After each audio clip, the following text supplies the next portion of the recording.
একজন মানুষের শরীরে 121টি তীরের আঘাত যদি পড়ে,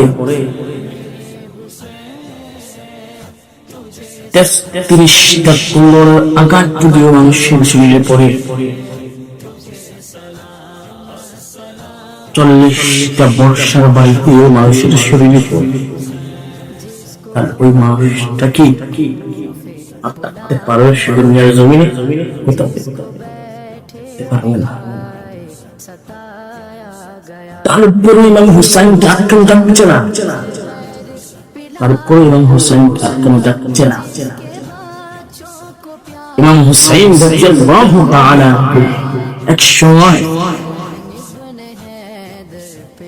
গোড়ার পিঠ থেকে নিচে মাটিতে পড়ে গেলেন। পড়ে যাওয়ার পর বেঈমানদের সাথে, মুনাফিকদের সাথে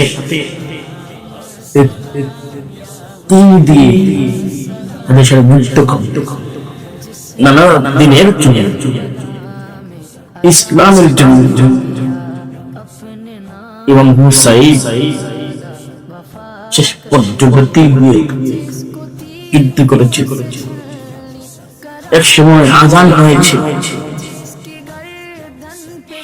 বেঈমানদেরকে বলতেছেন, মুনাফিকদেরকে বলতেছেন, এই ইয়াজিদ, এই মুনাফিকরা, মুসাফির মানুষ, আমাকে 2 রাকাত নামাজ পড়ার সুযোগ তারা দিল। ইমাম হুসাইন রাদিয়াল্লাহু তাআলা যখন তিনি সিজদার মধ্যে গেলেন, যাওয়ার পর মুনাফিকরা বলল, বেঈমানরা বলল, এই সুযোগ হুসাইনকে শেষ করে দেওয়া, শহীদ করে। এবং হুসাইন রাদিয়াল্লাহু তাআলা সিজদার মধ্যে ইয়াজিদ তলোয়ার নিল। এবং হুসাইন রাদিয়াল্লাহু তাআলা সিজদার মধ্যে তলোয়ার নিয়ে আগাপে এবং হুসাইন রাদিয়াল্লাহু তাআলা গর্দান মুবারক কেটে দিলেন।